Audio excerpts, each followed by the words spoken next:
Study IQ IAS, अब तैयारी हुई अफोर्डेबल। एक देश एक विधान, सर्वोपरि है संविधान। यूसीसी यानी यूनिफॉर्म सिविल कोड, ये शब्द जब भी इसका जिक्र होता है तो सियासी गलियारे, राजनीतिज्ञों के दृष्टिकोण, एकेडमिशियंस और जो भी स्कॉलर्स हैं उनके बीच के जो मतभेद हैं, आपसी राय जो कभी परस्पर में मिलती नहीं है, वो बढ़ती हुई दिखाई देती है। पार्ट 4 ऑफ कॉन्स्टिट्यूशन यानी कि अगर हम आर्टिकल 44 की बात करें डीपीएसपी में, जो है वो यूनिफॉर्म सिविल कोड के ऊपर राष्ट्र को एंडेवर करने को कहता है कि एफर्ट्स ला करके इसको यहाँ पे हमें स्टैब्लिश करना है। कई बार कई सारे आर्गुमेंट्स दिए जाते हैं कि जो article 25 to 28 of the constitution है, जो कि हमें रिलीजियस फ्रीडम देता है, वो इसके आने से मे बी हो सकता है, संभवतः कि उसके आने से वहां पे हमें प्रॉब्लम हो। लेकिन कई सारे कॉन्स्टिट्यूशन एक्सपर्ट बताते हैं कि नहीं, वो सेक्युलैरिटी और रिलीजियस फ्रीडम के ऊपर कोई भी आक्षेप नहीं करता है। ये सारी बातें जो होती है हम राजनीतिक तरीकों से देखते रहते हैं, पर एंथ्रोपोलॉजी का हमारा क्या कंसर्न है? मानव शास्त्र इसको किस तरीके से देखता है? मानव शास्त्र में हम इंसानों को पढ़ते हैं। इंसान के अंदर में हर देश, हर एक भूमि, हर पृष्ठभूमि, schedule caste, OBC, schedule tribe, general या जो कोई भी वर्ग होते हैं, वो हमारे इंटरेस्ट का होता है। तो जहां पे भी इंसान के मुद्दे आएंगे वहां पे एंथ्रोपोलॉजी और एंथ्रोपोलॉजिस्ट आ जाता है।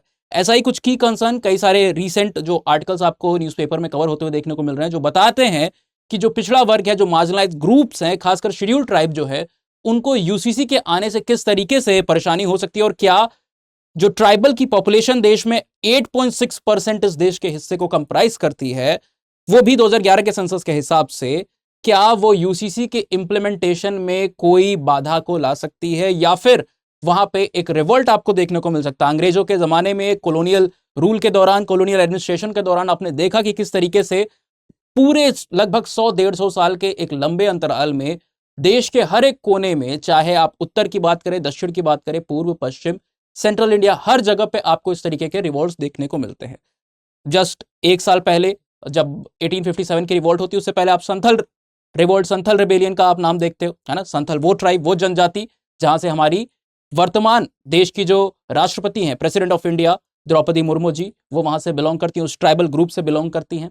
और ये जो हम आर्टिकल आज जिक्र करने वाले हैं, वो भी संथल ट्राइब और झारखंड का जो रीजन है, छोटा नागपुर प्लेट्यू के आसपास जो कई सारे ट्राइबल ग्रुप हमें रिसाइड करते हुए देखने को मिलते हैं, उनके बीच में किस तरीके से ये कयास लगाए जा रहे हैं, वो किस तरीके से एक दुविधा में है कि यूसीसी के आने से उनके अधिकारों के ऊपर, उनके जो कल्चरल एस्पेक्ट है उसके ऊपर कोई एक खतरा, एक डेंजर वहां पे सराउंड करने लगता है। इस पूरी बात को हम डिटेल में एनालाइज करेंगे। नमस्कार, मेरा नाम है उत्कर्ष सिंह और एंथ्रोपोलॉजी के इस स्पेशल कवरेज में हम देखने वाले हैं कि how UCC can be hindered और how UCC can create a problem for the tribal culture.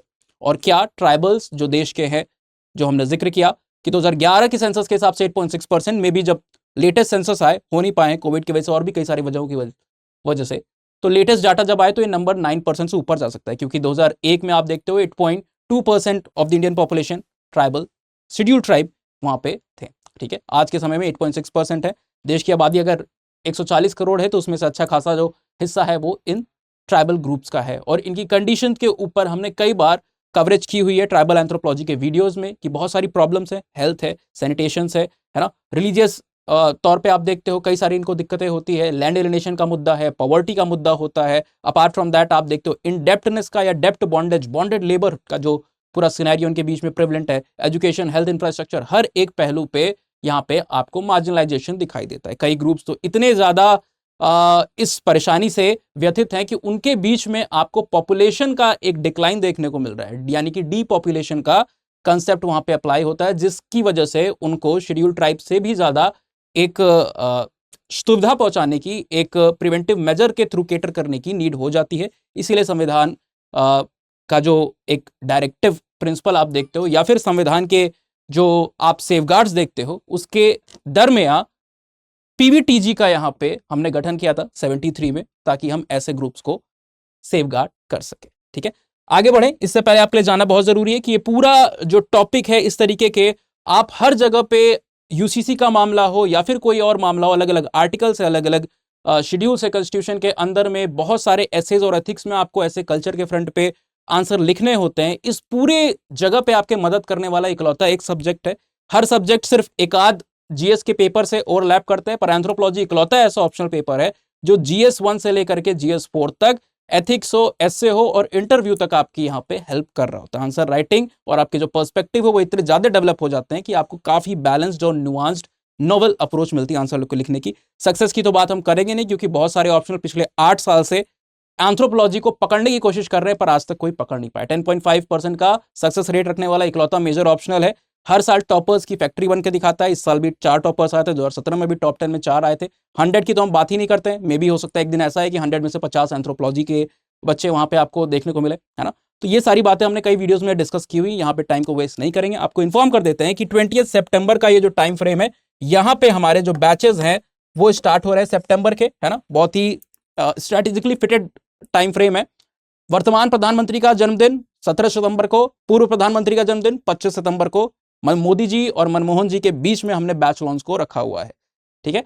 और आप यूएस लाइव का ये जो कोड है ना, अस लाइव बुलाते हैं हम इसको इस्तेमाल करके 15999 पे कोर्स को अवेल कर सकते हो, including test series, model answer, cracks, live class material, class notes, handwritten notes और भी कई सारी चीजें, ठीक है। कोड अप्लाई करने का आपका 2 फायदा है, बहुत सारे कोर्स आपको बताए जाएंगे, पर यूएस लाइव आप अप्लाई करते हो तो आपको बेस्ट डिस्काउंट साल के 365 दिन हर एक स्टडी आईक्यू के कोर्स पे along with personalised optional guidance avail हो जाती है। इस लेक्चर से रिगार्डिंग अगर आपको नोट्स चाहिए हो, पॉइंट्स चाहिए हो, पीडीएफ चाहिए हो, फ्री मटेरियल, यूपीएससी प्रिपरेशन और भी कई सारी इंपॉर्टेंट चीजों को अगर आपको फ्री ऑफ कॉस्ट एक्सेस करना है तो anthropology decoded by Utkarsh Singh हमारा टेलीग्राम चैनल, उसको आप सब्सक्राइब कर सकते हो। Apart from that Utkarsh Singh _ here is our Instagram handle. अगर ये चैनल नहीं मिलता है तो आप यहाँ पे मुझे डीएम करके लिंक पूछ सकते हो। कोई और क्वेरी है तो भी आप वहां पे हमसे जुड़ सकते हो, ठीक है। अब आ जाते हैं स्टडी के ऊपर जो कई सारे आर्टिकल्स आ रहे हैं। हमारा कंसर्न मेजरली होने वाला है सेंट्रल इंडिया की कई सारी ट्राइब्स, उनके बीच में ऐसी आवाज, ऐसा सुर अभी आपको उठते हुए देखने को मिल रहा है। पर ये सारी चीज को जानने से पहले बहुत ही इंपॉर्टेंट है कि हम देख लें कि जो यूसीसी की बात है इसके ऊपर डिबेट्स ऑल्दो बहुत सारी हो रही है, पर अभी तक ना इसका कोई ड्राफ्ट हमारे सामने आया है, ना ही इसके कोई भी ऐसे स्टेप्स यहां पे लिए गए हैं जिसके तहत हम कह सकते हैं कि हाँ ये चीजें यूसीसी में होने वाली, ये नहीं होने वाली। तो ये सारी जो बातें हैं वो अटकलें और कयासें होती हैं, पर उन अटकलों और कयासों ने भी किस तरीके से ट्राइबल्स को भयभीत किया हुआ है, एक फियर का माहौल उनके कल्चर के अंदर में इंट्रोड्यूस किया हुआ है, उसको हम यहाँ पे एनालाइज करने वाले हैं। अगर आप देखते हो ट्राइबल्स का एक डिस्टिंक्टिव कल्चर होता है। बीएन लोकुर साहब ने 1965 में एक रिपोर्ट लाई थी। उन्होंने कहा था ट्राइबल्स तो बहुत सारे हैं पर उसके बीच में आप शेड्यूल ट्राइब को कैसे ढूंढोगे, कैसे कैटेगराइज करोगे कि किनको रिजर्वेशन देना है, किनको एक्स्ट्रा प्रोटेक्शन देनी है, सेफ गार्ड आपको पहुंचाना है। उसके लिए उन्होंने कुछ सारे क्राइटेरिया रखे। उन्होंने कहा कि डिस्टिंक्टिव कल्चर होना चाहिए, जियोग्राफिकल आइसोलेशन होनी चाहिए, साइनस ऑफ कॉन्टैक्ट होनी चाहिए, प्रिमिटिव ट्रेड्स होने चाहिए। ये सारी चीजें अगर होंगी तो आप शेड्यूल ट्राइब कहोगे, उन्हीं को शेड्यूल ट्राइब के राइट्स ऑफ प्रोटेक्शन मिलेंगे। तो ये डिस्टिंक्टिव कल्चर और प्रिमिटिव ट्रेड्स बहुत ही इंपॉर्टेंट पार्ट होता है, क्योंकि अगर आप नॉर्मल पॉपुलेशन से, मेनलैंड पॉपुलेशन से कंपेयर करके देखते हो भारत की ट्राइबल पॉपुलेशन को, जो जनजातियां हैं उनको, आदिवासियों को, तो आपको बहुत ही डायवर्सिटी और डिस्टिंक्शन देखने को मिलेगा। जो रिलीजियस एस्पेक्ट है, आप हिंदुइज्म को वहां पे फॉलो करते हो तो वहां पे ट्राइबल्स के बीच में multiple different sort of religious practices होती हैं। एनिमेटिसिज्म से लेकर के नेचुरलिज्म, यानी कि प्रकृति के जो उपासक होते हैं, प्रकृति की जो पूजा करते हैं, शरणाइज्म अभी न्यूज में था, कवर भी किया हमने, उसकी आपको देखने को मिलती है एक रिलीजियस वैरायटी के रूप में। उनकी जो किनशिप है, फैमिली सिस्टम है, रिचुअल्स है, वो बहुत ही अलग है। हमारे यहाँ एस्टैब्लिश्ड है कि पेट्रियार्कल सोसाइटी होती है, पेट्रीलिनियल, पेट्री लोकल होती है, यानी पितृ सत्ता होती है। पिताश्री जो होते हैं उनके साइड का सारा कुछ आपके तरफ जाता है, यानी कि पिता से जो पुत्र होता है वो संपत्ति को ग्रहण करता है। Inheritance of properties and line from father to son. उसको छोड़ करके शादी के बाद आफ्टर द मैरिज जो विमेन है वो आती है घर पे हस्बैंड के, ठीक है, दैट इज पेट्री लोकैलिटी आप कहते हो। ट्रांसफर ऑफ वेल्थ जो हमने बताया वो क्या होता है, पेट्री लिनियलिटी होती है कि सरनेम किसका जाएगा और प्रॉपर्टी किसके पास से किसके पास जाएगी, है ना। तो पेट्री लिनियलिटी होती है। और पेट्रीआर्कल मतलब डोमिनेंस किसकी। आप पुरानी अमिताभ बच्चन की मूवी में देखते हो तो अमिताभ बच्चन सेंट्रल टेबल पे बैठे होते हैं, उनका आदेश वहां पे चल रहा होता है ना। सूर्यवंशम है ना, a lot of other movies, Anil Kapoor की बुलंदी, तो वहां पे पितृ सत्ता का कॉन्सेप्ट देखने को मिलता है। पर ट्राइबल्स के बीच में इतनी डाइवर्सिटी है कि आप केरला में जाते हो नायर्स के बीच में, या फिर आप खासीज के बीच में, नॉर्थ ईस्ट की कई सारी ट्राइब, वहां पे मेट्रीलिनियल सेटअप होता है, कई बार मेट्री लोकल होता है और मेट्रीआर्कल होता है। माता की यानी कि मदर के वहां पे आपको राइट्स की प्राइमेसी देखने को मिलती है। जो इनहेरिटेंस होती है वो मदर टू डॉटर होती है, और शादी के बाद husband is arriving at the house of the bride, है ना। तो ये सारे कई ऐसे एस्पेक्ट आपको उनके कल्चर में देखने को मिलते हैं। जो कंडीशन ऑफ विमेन है वो भी कई बार better than mainstream Hindu population, या फिर for that matter any other religion, सिर्फ हिंदुओं का हम क्यों नाम ले, इस्लाम की बात करो, बाकी सोसाइटीज की बात करो, तो जो राइट्स हैं उनके पास, मेनलैंड पॉपुलेशन के पास, उससे बेहतर राइट्स होते हैं कई बार ट्राइबल सोसाइटी के बाद। क्रिस्टोफर वन हाइमनडॉर्फ एक ऑस्ट्रियन एंथ्रोपोलॉजिस्ट थे जो सेकेंड वर्ल्ड वॉर के आसपास भारत में आ भटके और कई सारे उन्होंने एंथ्रोपोलॉजिकल ट्रैवलॉग्स मौजूद किए, है ना।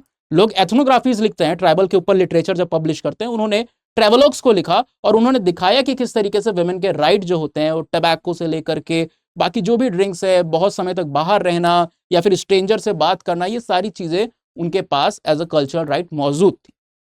ठीक है, की कंसर्न के ऊपर आते हैं। तो इसी डिस्टिंक्टिवनेस की वजह से आप देखते हो कि हमारे कॉन्स्टिट्यूशन में भी जब देश आजाद होता है तो एक बहस हो गई कि किस तरीके से आप ट्राइबल्स को एडमिनिस्टर करोगे after the independence, how you are going to administer the tribal areas, because in the colonial period there were various laws, lot of those laws were exploitatory in nature, that was serving the British purpose, the colonial purpose, है ना। Forest act, उनको हमारे forest में interest था, resources में interest था, तो सारे राइट्स उन्होंने, कई सारे राइट्स जो थे ट्राइबल्स के वो कर्टेल कर दिए। ग्रेजिंग से लेकर के आप किसी काम के लिए अगर जाते हो तो ट्रेसपासर्स एक्ट 1871 लगा के बिना warrant under the 1927 forest act tribals को अरेस्ट करने की पावर दे दी थी। सेक्शन 64 में आपको इस तरीके की पावर्स आर्टिकल 27 में देखने को मिलती है। सेक्शन 70 अगर आप बात करते हो तो वहां पे ट्रेसपासर्स एक्ट के तहत कैटल को सीज करने की प्रोविजंस को वहां पे दिया गया था। तो मल्टीपल सॉर्ट ऑफ इस तरीके के फॉरेस्ट राइट आते थे।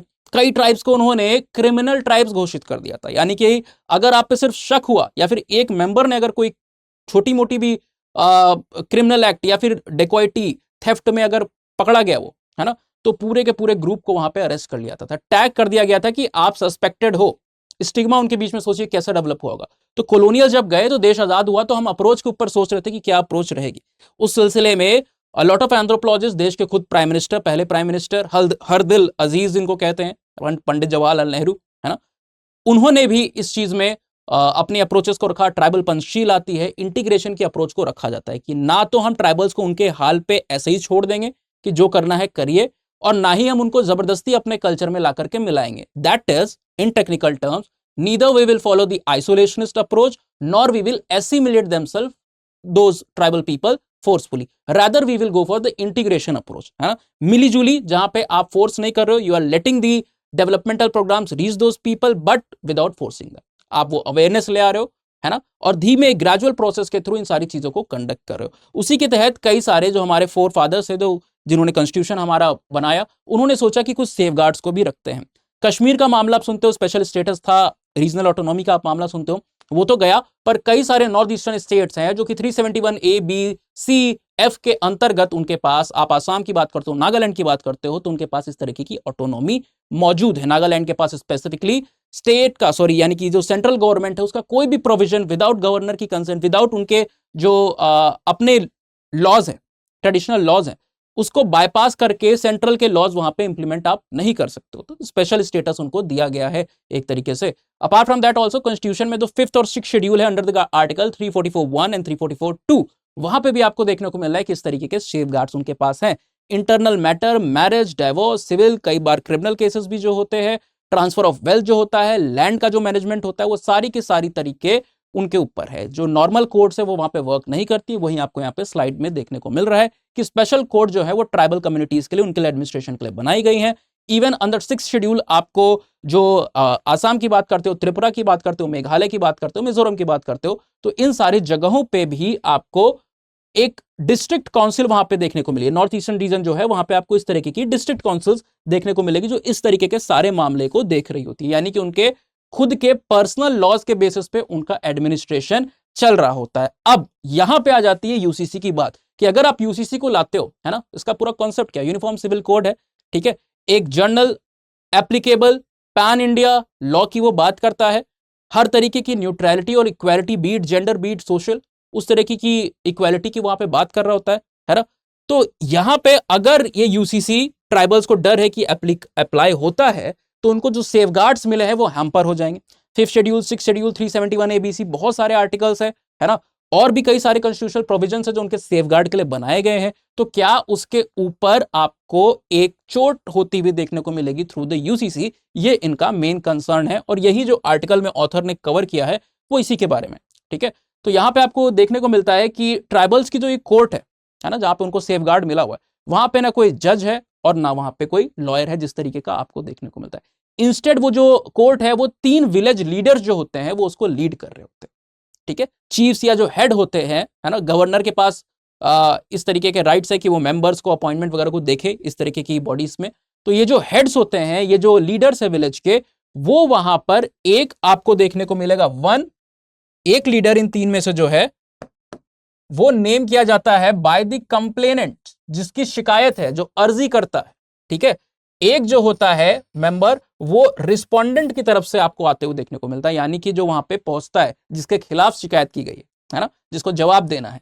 और तीसरा जो है वो लोकल एडमिनिस्ट्रेशन की तरफ से एक न्यूट्रल मेंबर को वहां पे रखा जाता है, ठीक है। और इन्हीं के डिस्कशन और डिसीजन के बाद आपको देखने को मिलता है कि उनका वर्डिक्ट आता है। तो उनकी कस्टमरी लॉज, उनकी जो भी प्रैक्टिसेस है, लोकल लॉज, लोकल एडमिनिस्ट्रेशन वहां पे अप्लाई होता है।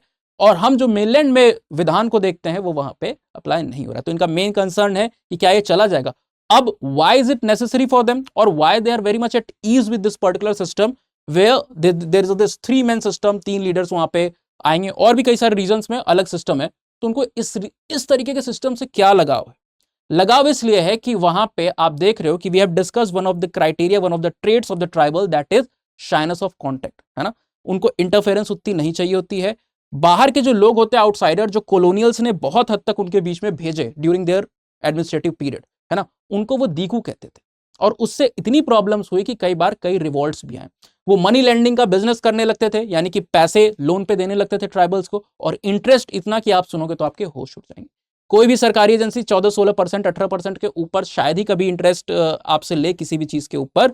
पर यहां पे जो लोन मनी लेंडर्स देते थे उसके ऊपर 300% का आपको इंटरेस्ट चार्ज करते हो, यानी कि 3 टाइम्स इंटरेस्ट। 100 रुपए दे रहे हैं तो 300 रुपए वापस लेंगे। इस तरीके के एक्सप्लॉइटेटरी मेजर्स होते थे। इसीलिए they are very much averse with any contact from the non tribal people और what they call as dikus और दी आउटसाइडर्स।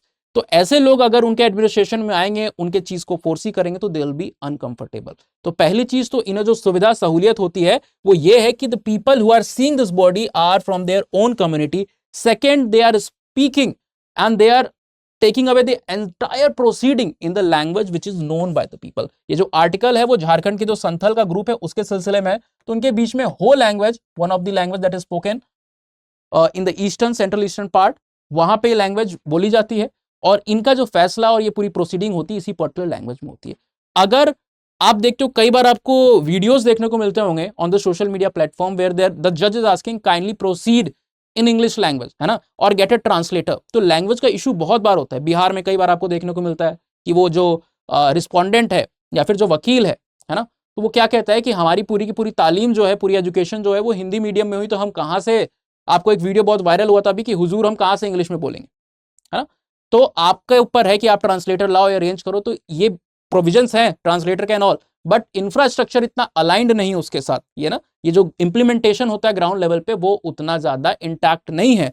तो ये अगर हिंदी, इंग्लिश और लोकल लैंग्वेज में इतनी प्रॉब्लम आ रही है, जो कि इतने फेमस डायलेक्ट्स उसमें प्रॉब्लम आ रही है, तो आप सोचिए ट्राइबल लैंग्वेजेस जिसके बीच में इतना इशू है, उसको जानने वाले लोग, उसमें सुनवाई करने वाले जो वकील हैं, जो जजेस हैं, वो आपको कहाँ से आते हुए देखने को मिलेंगे, है ना। ये तो फिर भी सेंट्रल ईस्टर्न ट्राइब है, सेंट्रल इंडिया, ईस्टर्न इंडिया की ट्राइब है। Some of the tribe of the island groups, है ना, अंडमान निकोबार के अंदर में आप 6 ट्राइबल ग्रुप देखते हो, उसमें से 5 पीवीटीजी बहुत ही ज्यादा मार्जिनलाइज है। नंबर 50 के नीचे कई ट्राइब्स में रह गया। For example Sentinelese, one of the most dangerous tribes in the world, आप उनका नाम सुनते हो। ओंगेज हैं, जरावाज हैं, निकोबारीज हैं, है ना, शोम्पेन है। तो इनके बीच में कल्चर थ्रेट आपको देखने को मिलता है। नॉर्थ ईस्टर्न में कई सारी ट्राइब्स हैं, तो वहां पे काफी ज्यादा दिक्कत हो जाएगी अगर आप इस तरीके के प्रोविजंस को इंटैक्ट करते हो without having a balanced approach और एड्रेसिंग दिस इश्यूज। दिक्कत यूसीसी के इंप्लीमेंटेशन में नहीं है, फियर तो इनको है, ट्राइबल्स को है ना। पर अगर हम अपने टर्म्स में चीजों को देखें तो यूसीसी के कई सारे फायदे हैं, एक अच्छी अप्रोच है जिसकी हम बात करते हैं।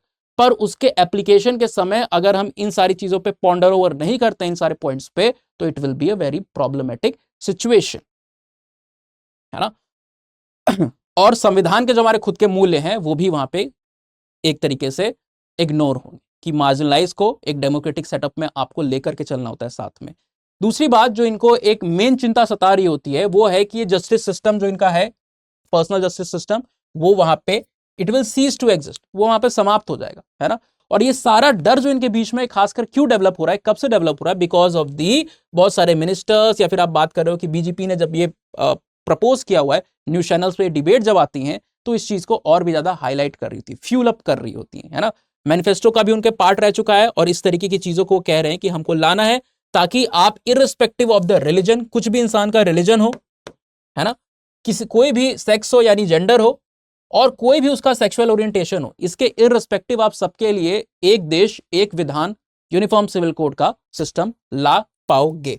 तो ये मेजर की कंसर्न है। अब यहाँ पे गवर्नमेंट का क्या आर्ग्यू है, जो इसके पक्षधर हैं उनका क्या आर्गुमेंट है, सही आर्गुमेंट्स है कई सारे, है ना, कि it is very much necessary, UCC is very much necessary to introduce and achieve this gender justice equality through the uniform application of personal laws in matters of marriage का मामला हो, डाइवोर्स का मामला हो, इनहेरिटेंस का मामला हो, या फिर फॉस्टर नेशनल यूनिटी अगर आपको करनी है, राष्ट्रीय एकता को आपको वहां पे लेकर के चलना है, इन सारे मसलों में यूसीसी बहुत ही ज्यादा नेसेसरी है।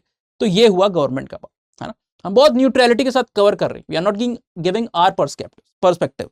ऑथर जो इस आर्टिकल का है, उन्होंने जो की कंसर्न्स हाईलाइट किए वो हमने आप तक समझाएं उसको ट्राइबल पर्सपेक्टिव में, है ना। और दूसरा जो गवर्नमेंट ने कहा वो भी आपने समझा। अब ट्राइबल के बीच में जो एक्टिविस्ट है उनका क्या कहना या क्या मानना है, वो कहते हैं, यानी कि जो मोस्टली इसके क्रिटिक्स भी हैं, है ना, क्रिटिक्स सिर्फ ट्राइबल्स नहीं, कई सारे और ग्रुप्स भी देश में हैं, ऑलराइट। तो क्रिटिक्स का कहना है कि अगर आप ऐसा करते हो, यूसीसी लाते हो, तो पहला तो जो कॉन्स्टिट्यूशनल सेफगार्ड है वो हैम्पर होगा, अपार्ट फ्रॉम देम जो कम्युनिटीज हैं इनके ऊपर एक खतरा मर रहेगा, इनका जो कल्चर है, इनका डिस्टिंक्ट आइडेंटिटी जो है वो वहां पे खतरे में पड़ जाएगी, है ना, अगर आप उनसे वो कल्चरल ऑटोनॉमी छीन लेते हो through the application of UCC. Apart from that, यहां पे आप देख रहे हो कि एक ये लोग जो क्रिटिक्स हैं वो ये भी तोहमत लगा रहे हैं, एक इल्जाम लगा रहे हैं, है ना, ये भी क्रिटिसिज्म को सामने रखते हैं कि ये जो पूरा का पूरा यूसीसी का मामला है ये एक तरीके से काउंटर करने के लिए है मुस्लिम के पर्सनल लॉस को। तो सबसे पहले यूसीसी की बात आती है तो ऑलमोस्ट बिकम्स हिंदू वर्सेस मुस्लिम, ट्राइबल्स तो पूरी तरीके से इग्नोर हो जाते हैं, बिकॉज जो भी क्रिटिक्स हैं वो सबसे पहले कहते हैं कि भाई मुस्लिम के बीच में पर्सनल लॉज हैं जिसको गवर्नमेंट बहुत ही ज्यादा ऑर्थोडॉक्शियल कंसीडर करती है, कई सारे हैं भी, इसमें कोई आपको देखने को मिलता है, कई सारे रूल्स हैं, हर कम्युनिटी के अंदर, हर रिलीजन के अंदर में होते हैं ऐसे रूल, है ना।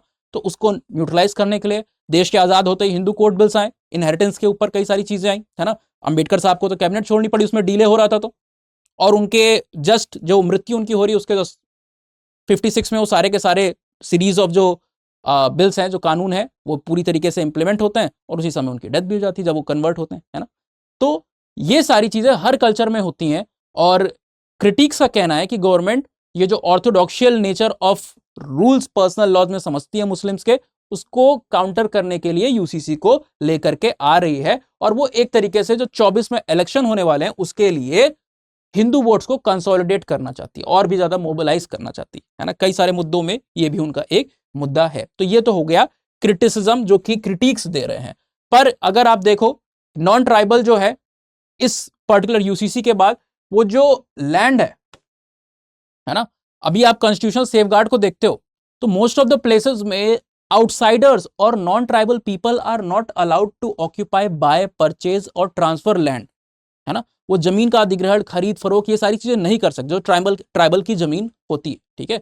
इवन मूवमेंट आप देखते हो कि आर्टिकल्स अलग अलग है, हमारे आर्टिकल 15, 16, 19, कई सारे आर्टिकल्स आपको अलग अलग तरह की फ्रीडम देते हैं, पर उस फ्रीडम में थोड़ी सी रीजनेबल रिस्ट्रिक्शन को रखा गया। आर्टिकल 19 के तहत भी आप देखते हो वहां पे कि मूवमेंट जो है आपकी और सेटलमेंट जो है आपको अलाउ किया जाता है, पर उसी में पार्ट में वहां पे क्या मेंशन होता है कि कुछ जगहें ऐसी हैं जो ट्राइबल के इंटरेस्ट में, where your movement is restricted and you can not settle, purchase नहीं कर सकते हो, सेटलमेंट नहीं कर सकते हो। नागालैंड की आप बात करते हो और भी कई रीजन नॉर्थ ईस्टर्न की बात करते हो, तो नागालैंड में for specifically because I have been there, तो वहां पे इनर लाइन पर जो परमिट होता है वो लगा होता है। अगर आपको देखना होगा तो आप मुझे एक बार मैं आपको वो भेज सकता हूँ, सेंड कर सकता हूँ, आप मुझे मैसेज कर दीजिएगा।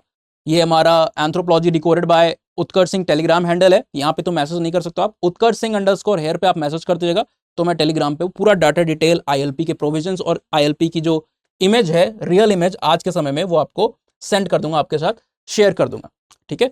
तो पहले तो there is a very cluster centre in Nagaland, जहां जो दीमापुर है, वहां पे छोड़ करके नागालैंड के हर एक पार्ट में आईएलपी आपको लेना पड़ता था, पर अब दीमापुर में भी इट इज एप्लीकेबल। तो आपकी मूवमेंट को एक तरीके से स्क्रूटिनाइज किया जा रहा है वहां पे, रिस्ट्रिक्शंस होता है कई रीजंस में, तो आप जा भी नहीं सकते और सेटलमेंट तो बिल्कुल नहीं कर सकते। पर इन्हें डर है कि जब आप यूसीसी लाओगे तो ये ट्रांसफर ऑफ लैंड, अभी आपने मिजोरम में, मणिपुर में, हर जगह पे इश्यूज आप देख रहे हो, है ना, माइतीज के बीच में, कुकीज और नागाज के बीच में जो इश्यूज हो रहे हैं, है ना, हिल वैली डिवाइड का जो कॉन्सेप्ट आता है, ट्राइबल नॉन ट्राइबल की जो डिबेट आती है, तो वहां पे they are very much afraid कि they will be able to capture their land, है ना, जब ये यूनिफॉर्म सिविल कोड आ जाएगा, क्योंकि उनके पास ये प्रिवेंटिव मेजर्स जो है वो नहीं रहेंगे। और ये सारा डर बहुत ही आश्चर्य करने वाली बात है, इट्स वेरी सरप्राइजिंग कि all this fear is in the mind of people without the existence of any particular draft pertaining to UCC. कोई ड्राफ्ट, कोई नियम, कोई कायदे या कोई सरकार की तरफ से क्लियरेंस अभी दिया नहीं गया है, पर उसके बावजूद भी ये डर बना हुआ है। ठीक है, वक्त बताएगा कि ये डर कितना सच था या कितना सच नहीं था, यूसीसी में क्या होता है। आप देखते हो कि नॉर्थ ईस्टर्न में कई सारे जो ऑटोनोमस डिस्ट्रिक्ट है, काउंसिल सेटअप है, उनके ऊपर एक खतरा यहाँ पे मंडरा रहेगा। ठीक है, यहाँ पे संतोष कीरो जी की बात करते हैं, जेवियर कॉलेज जो रांची में है, वहां पे प्रोफेसर हैं, उनका यह कहना है कि यूसीसी जो है इनकी आइडेंटिटी को पूरी तरीके से ध्वस्त कर देगा, पूरी तरीके से डैमेज कर देगा, और हमें इससे बचना चाहिए। यहाँ पे ट्राइबल सिस्टम का जो ट्राइबल गवर्नमेंट गवर्नेंस सिस्टम जो है, सेल्फ रूल जो है, वो पूरी तरीके से उनके लोकल कस्टम और बिलीव के साथ जुड़ा हुआ होता है ना। और अगर आप इसके अंदर चेंज करते हो तो फिर दिक्कतें आती है। ऑथर ये भी यहाँ पे सवाल रख रहे हैं, या फिर प्रोफेसर साहब जो संतोष कीरो जी हैं, ये इनका ये भी कहना है कि किस तरीके से आप एक डाइवर्स कंट्री के लिए, इतनी जो डाइवर्सिटी है, हम मेल्टिंग पॉट ऑफ कल्चर कहते हैं, उसके लिए आप एक रूल, एक विधान को ले आ सकते हो। तो इनका ये भी क्वेश्चन है। पर इसके अगेंस्ट में अगेन यू विल फाइंड कि जो सपोर्टर्स है यूसीसी के, वो आर्ग्यू कर रहे हैं कि ये हर तरीके की डिस्क्रिमिनेटरी प्रैक्टिसेस जो किसी एक रिलीजन में नहीं है, हर एक रिलीजन, हर एक सोसाइटी, हर एक समुदाय में होती है, उन सारी डिस्क्रिमिनेटरी ऑर्थोडॉक्सियल पुरातन प्रथाओं को अंत करेगा और एक प्रोग्रेसिवनेस को यहां पे स्टैब्लिश करेगा। ठीक है, फॉर एग्जांपल जो झारखंड की स्टडी है, तो झारखंड से यहां पे एक एग्जांपल लिया गया है। एग्जांपल देने वाले का नाम है अमर कुमार चौधरी जी, और ये यहां पे रांची टेक्निकल यूनिवर्सिटी के अंदर में प्रोफेसर। और इनका क्या कहना है कि आप देख रहे हो कि झारखंड में अगर आप एग्जांपल लेते हो तो कई सारे डॉटर्स हैं, है ना, उनके जो आप देख रहे हो कि फादर यहाँ पे होता है, झारखंड के अंदर में डॉटर जो होती हैं उनका कोई भी हिस्सा नहीं होता अपने फादर की प्रॉपर्टी के अंदर।